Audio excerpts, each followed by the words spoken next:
Good morning, students. We will continue with the chapter 2nd of SST class 10th, that is the sectors of Indian economy. In the last period, we studied some important questions, that is the NREGA and its provisions. Second, organized and unorganized sectors. These two questions are very important from the board point of view, and both these questions will come in the exam in some or the other form. Either they may ask the difference between the organized and unorganized sector, or the features of one of them, and question number 2, that is NREGA, full form of NREGA and what are the provisions of NREGA. These are the two important questions. And which are the other? The third important question was the types of unemployment. The seasonal unemployment was also there in this chapter, and disguised or hidden unemployment, that is also an important question. These three questions are certainly coming in the examination regularly. So one more important question, these three questions are there. The fourth question is there, which why the tertiary sector is gaining more and more importance. Provide two reasons for that. This is the question number third and fourth. Fifth question, classify the sector in terms of ownership, which we are going to study today only.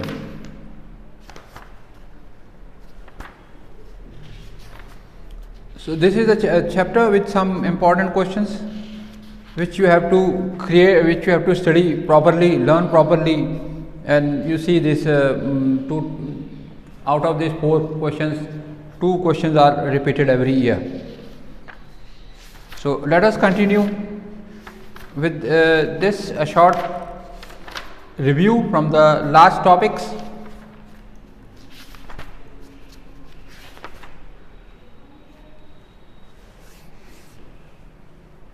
I'd like to repeat some important questions. That was the disguised unemployment. Disguised means something which deceives you, which is not visible but it is operating. Disguised unemployment is an employment where the worker seems to be employed, but actually he or she is not employed. For example, because he is not making any addition to the output, until unless he is not making any addition to the output, to the production, how can we say that he is employed? He is not generating income. So commonly this disguised unemployment operates in agricultural sector, where a number of people engaged in a work are more than what is required.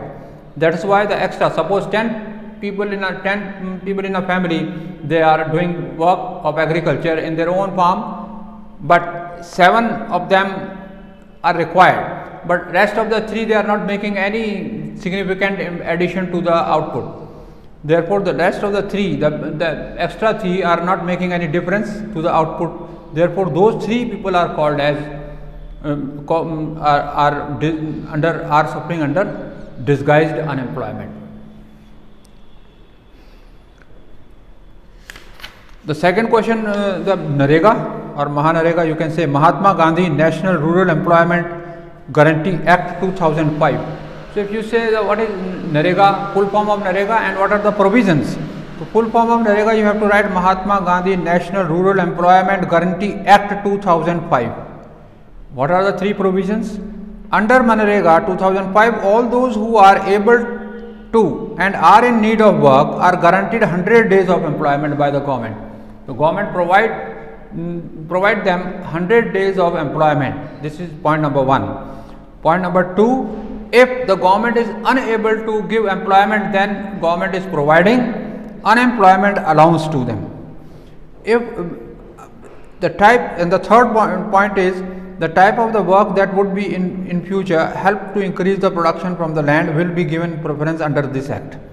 This is the point number 3. The 3 point of NREGA. The third question which I taught you in the last period was the organized and unorganized sector. In organized sector works on the rules and regulations laid by the Government of India. It has some formal processes and procedures. Workers in an organized sector enjoy security of employment. This is the first point, first characteristics of organized sector.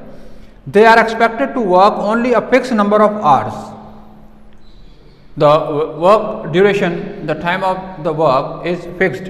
It is not like that if the time is for 8 hours only. If they are working extra than that, they are provided with overtime. If they work more, they have to be paid overtime by the employer.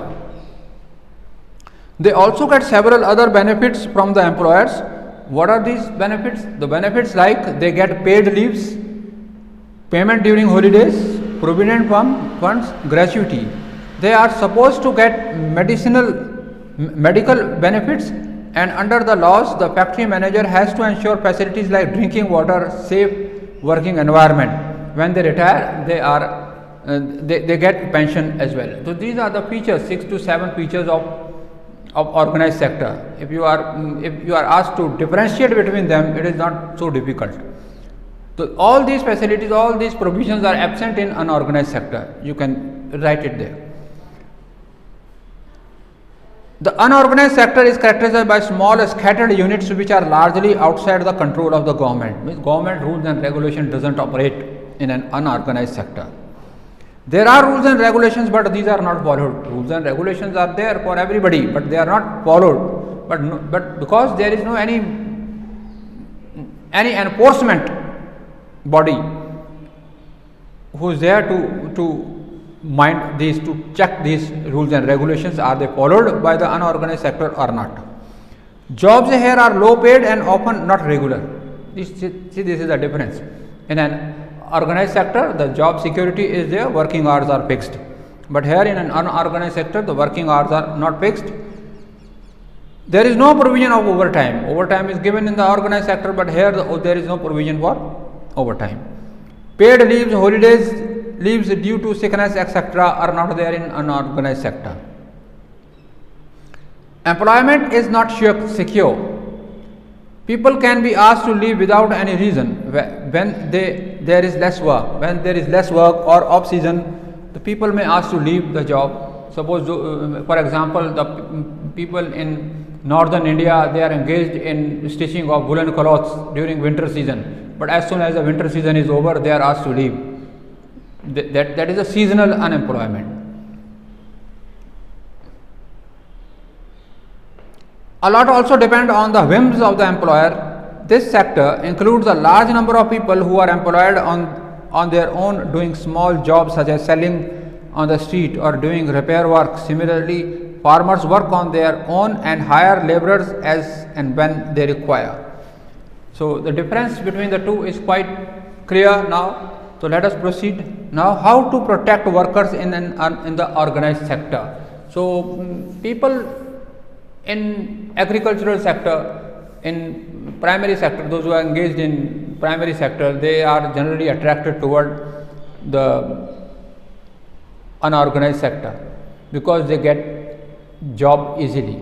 In an organized sector, there are number of procedures, processes, and selection procedure is there, examinations are there. So therefore, it is very difficult to enter in an organized sector because many formalities are there to be completed. Therefore, people go and join unorganized sector in spite of many exploitations. The question is how to protect the workers in the organized sector. Those workers who are engaged in unorganized sector, they are exploited. They are forced to do overtime without any pay. They are not given paid leaves. So how to protect them? How to save them? The organized sector offers jobs that are the most sought after. But the employment opportunities in the organized sector have been expanding very slowly. It is also common to find many organized sector enterprises in the unorganized sector. They adopt such strategies to evade taxes and refuse to follow laws that protect laborers. So unorganized sector, they are always in search how to save taxes, how to manipulate these taxes, rules and regulations, and they are going through a shortcut, avoiding all the rules and regulations of the government. As a result, a large number of workers are forced to enter the unorganized sector job, which pay a very low salary. They are often exploited and are not paid a fair wage. Their earnings are low and are not regular. These jobs are not secure and have no other benefits. No any benefits is given to them, provided to them, like holidays leaves, like sick leaves, like pension, gratuity, provident fund, etc. Since in 1990, it is also common to see a large number of workers losing their jobs in the organized sector.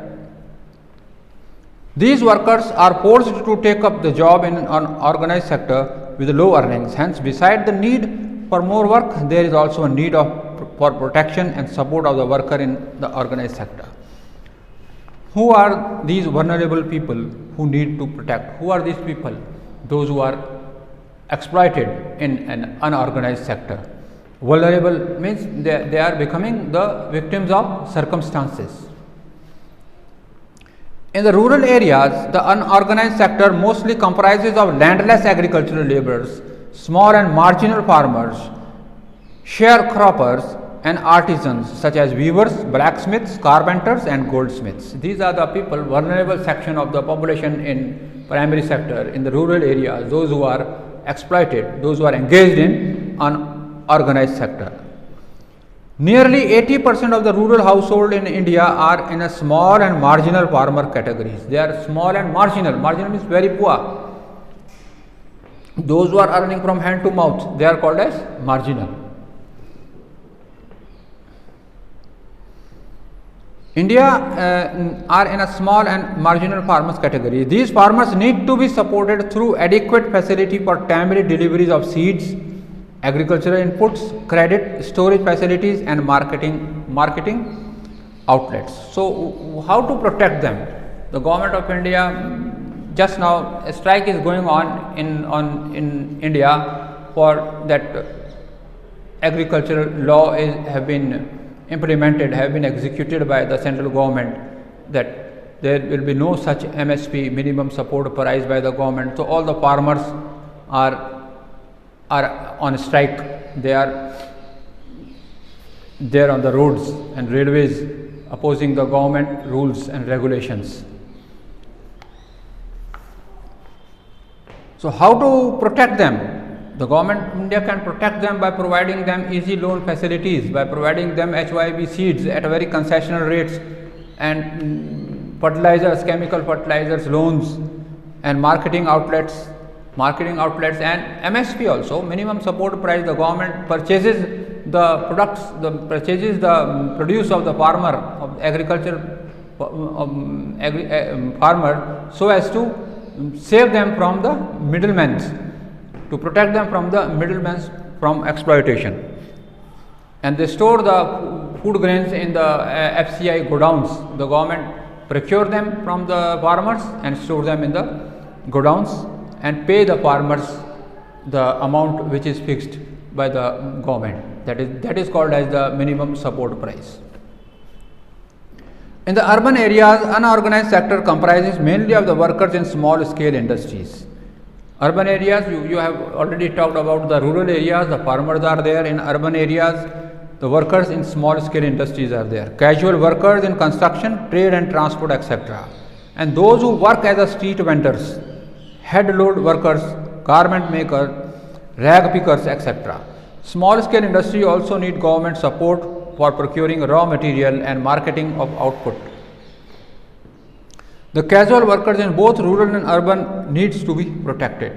The casual workers in urban, in the cities and towns, vendors are there, trade and transport workers are there, street vendors are there, head load workers are there, garment rag pickers. All these are becoming the subject of exploitation in an organized sector. They need protection from exploitation. We also find that majority of the workers from scheduled castes, tribes and backward communities find themselves in an unorganized sector. Besides getting the irregular and low paid work, these workers also face social discrimination. So beside low wages, the people from backward classes, as scheduled tribes, scheduled caste, other backward classes, they face two problems, dual problems. One, they are exploited, and second, they are discriminated. Protection and support to the unorganized sector workers is thus necessary for both economic and social development. So protection is required, protection is must for the rural as well as the urban workers, those who are in unorganized sector. Sectors in terms of ownership, that is public and private. In terms of ownership, now the classification is there of sectors on the basis of ownership. In geography, in class 10th, there are several, here only 1 and 2 second classification of the activities is mentioned here, sector is there, but in geography there are one more classification is there here. So sectors in term of ownership, public and private sectors. Public sectors and private sectors. Public sectors are owned by government, you know it, and private sector, it is owned by the private individuals, entrepreneurs. Another way of classifying economic activities into sectors could be on the basis of who owns assets and is responsible for the delivery of services. Who owns the assets? Government owns the assets or a private individual owns the assets. Therefore, the responsibility is on their shoulders, how to deliver the services. In the public sector, now first we are talking about the public sector, that is the government sector. In the public sector, the government owns most of the assets and provides all the services. Here the government owns all the sector, all the assets and provides all the services. The government is the owner of the assets, therefore the responsibility is that of the government to provide services. In the private sector, ownership of assets and delivery of the services is in the hands of private individuals or companies. When the private sector is there, the ownership and the provision of services is in the hands of the private individuals. Railways, post offices is an example of public sector, whereas the companies like Tata Iron and Steel Company Limited or Reliance Industries are privately owned. The railways, post offices, defense, airways, waterways, these are all example of public sector, because this sector needs lot of investment, huge investment. Therefore, it is only meant for the government sector only. The government is investing a large amount of money, but because this is not a subject of the private owners. To maintain the defense of India, to maintain it, it is not an easy job. Therefore, it is in the hands of the government, and they are investing huge amount in this field. Construction of railways, maintenance of railways is only a cup of the tea of the government only, but the private individuals can't maintain it, can't run it. Aeroplanes, see the airlines also. Similarly, airlines is there, similarly waterways is there, similarly many other industries which needs huge investment. These are in the hands of government.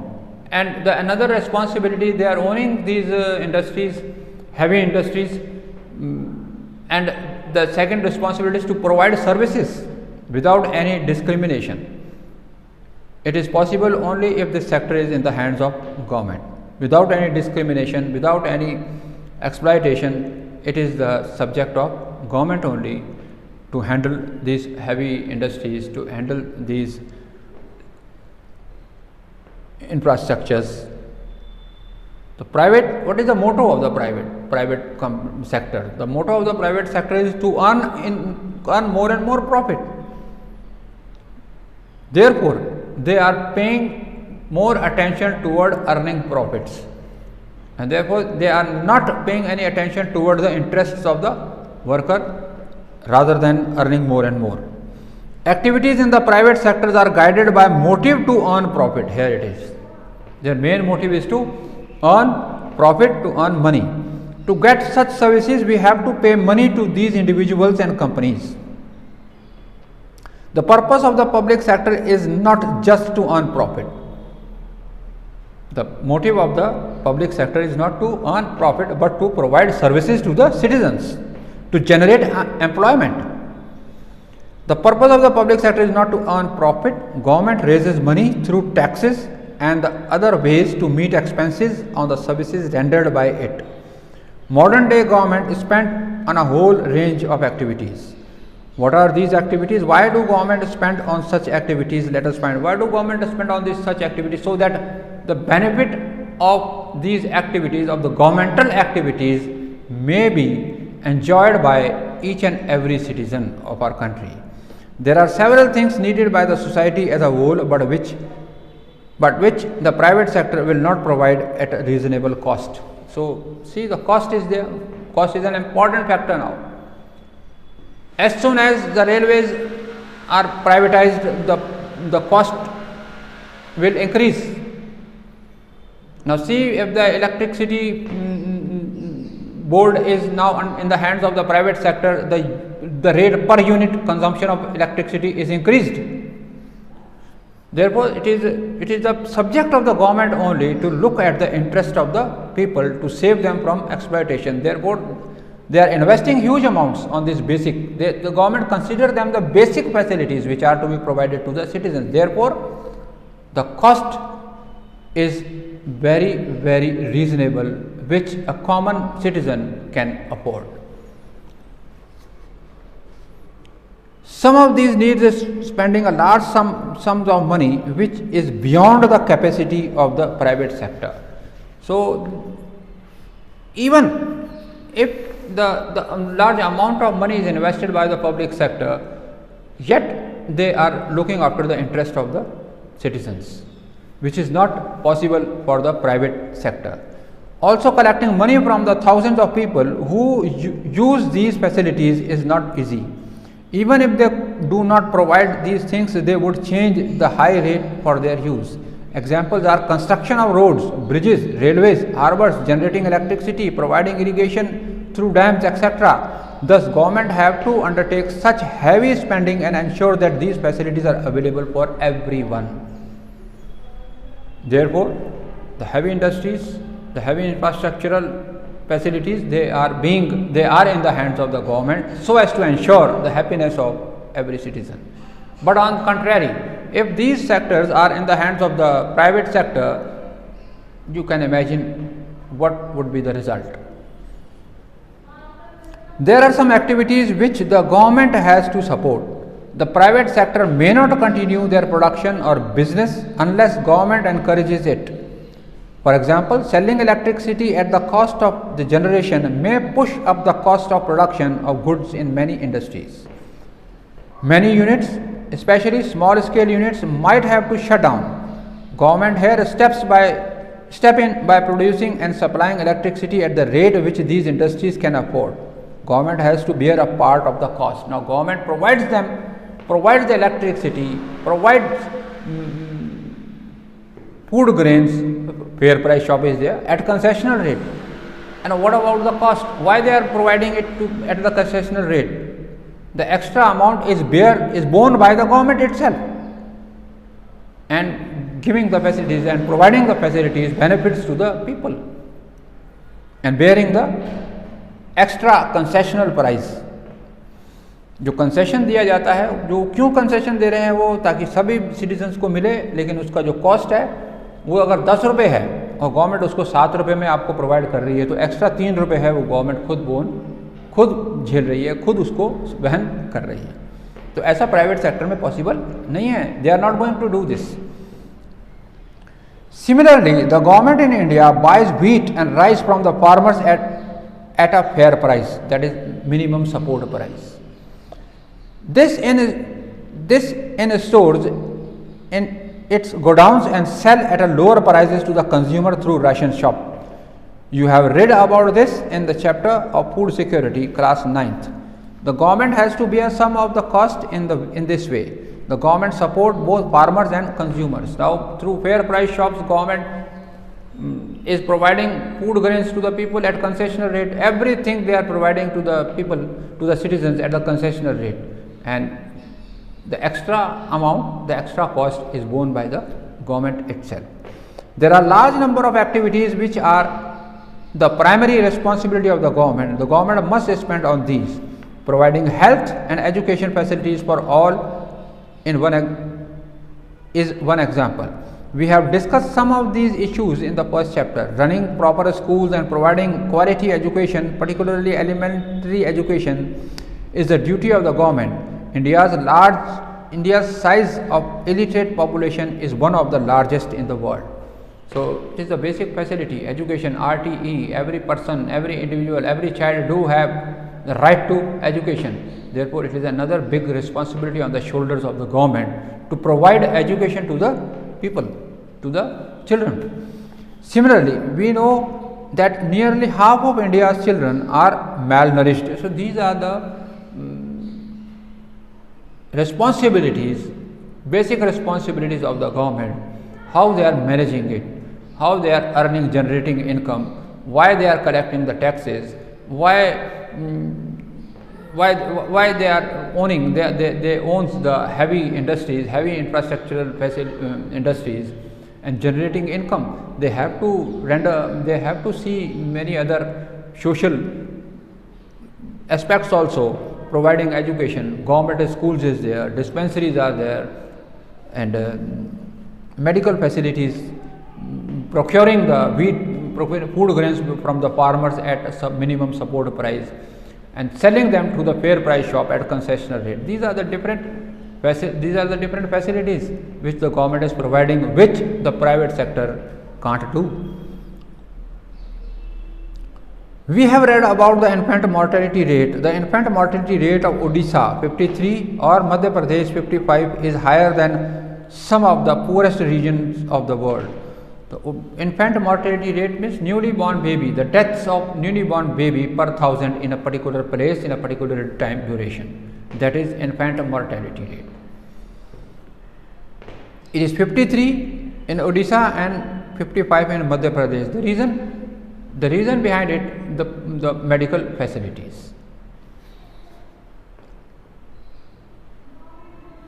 Government also needs to pay attention to aspects of human development such as availability of safe drinking water, housing facilities for the poor, and food and nutrition. It is also the duty of the government to take care of the poorest and most ignored regions of the country through increased spending in such areas. So, this is the chapter. So, the government do have many responsibilities which they have to render to look after the citizens of the country. Therefore, these they generate revenue from the many sources. Income tax is one of them, GST is another, so value added taxes is another. To sum up, in this chapter we have looked at ways of classifying economic activities into some meaningful groups.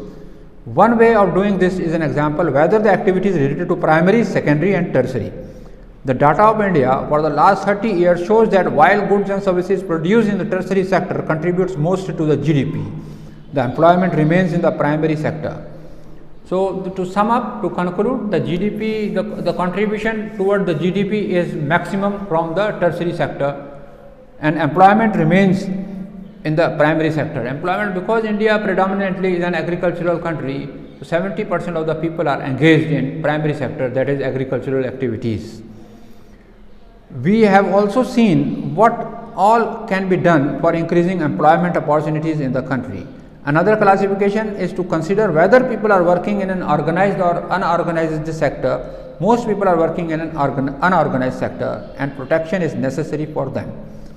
We look the difference between the private and public sector. So three main important topics discuss किए गए हैं. First, the three sectors. Which sector is important, gaining more and more importance. The second question is the generation, the GDP is generating more and more from, is being generated more and more from tertiary sector. The comparison between the organized and unorganized sector, the classification on the basis of ownership. These are the few basic important questions which are certain in the board examination, which I have already dictated to you. जो मैंने आपको पहले ही सारे बता दिए गए हैं. With this, the chapter is over. Try to solve these questions at the back and pay attention toward these important questions. Please note them down. तो एग्ज़ामों में आपको ये जो important question which I am suggesting you, ये आने हैं आपके board के एग्ज़ाम में. So class 10th period is over for the day. Thank you. See you.